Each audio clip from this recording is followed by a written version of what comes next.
भविष्यवाणी। एक रोटी खा ले। भूख लगी होगी तुझे। भूख लगी है न? हाँ माँ, गोपाल ने कहा। गोपाल की माँ ने झोले से एक मसालेदार रोटी निकालकर गोपाल के हाथों में थमा दी और एक रोटी लेकर खुद भी खाने लगी। रोटी खा चुकने के बाद गोपाल ने कहा, माँ पानी। गोपाल की माँ ने कहा, चल बेटा, अब रास्ते में कहीं पानी मिल जाएगा, इतना बड़ा मेला है तो वहाँ प्याऊ तो होगा ही। रास्ते में न मिला तो मेले में मिल ही जाएगा। मेला का नाम सुनते ही गोपाल में फिर बाल सुलभ उत्सुकता पैदा हो गई। वह प्यास भूल गया और माँ के साथ मेले की ओर बढ़ने लगा। मेला पहुंचकर उसकी माँ ने गोपाल को झूले पर बैठा दिया और देर तक उसने झूले का मजा लिया। फिर वे दोनों मेले में आए पशुओं को देखने गए। मेले में गोपाल ने पहली बार ऊंट देखा। माँ ने उसे बताया कि ऊंट को रेगिस्तान का जहाज कहते हैं। दरअसल रेगिस्तान बहुत विस्तृत बलुआ मैदान होता है।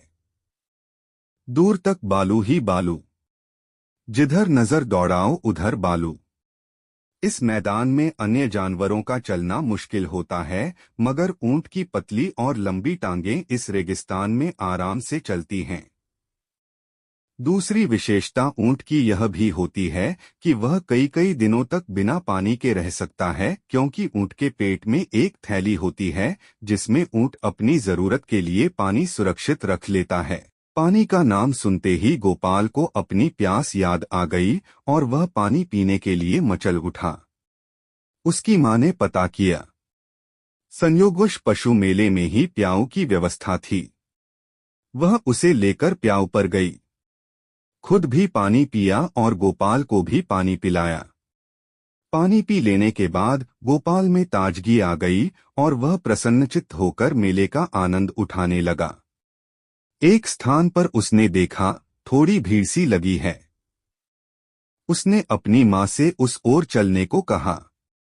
भीड़ के निकट पहुंचने पर उसने देखा, एक मोटा आदमी एक हाथी पर सवार है और वह हाथी लकड़ी के भारी टुकड़ों को सूर से उठाकर एक स्थान विशेष तक पहुंचा रहा है।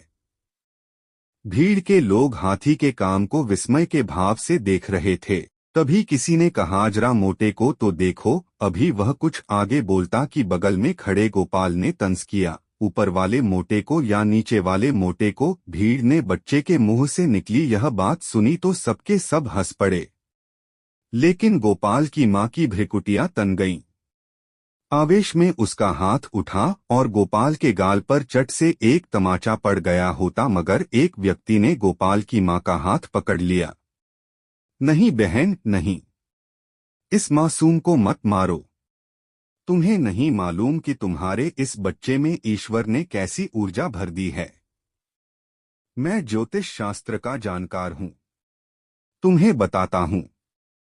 याद रखना, यह बच्चा राजा से भी समानता का व्यवहार करेगा, न किसी को बड़ा मानेगा न छोटा।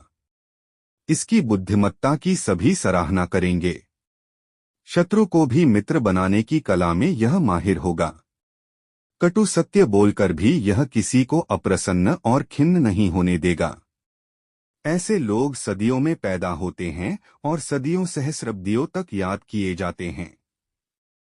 गोपाल की माँ का क्रोध एक बारगी शांत हो गया। उसने गोपाल को प्यार से चिपका लिया। मेले का भरपूर आनंद उठाने के बाद वे दोनों अपने घर की ओर चल पड़े।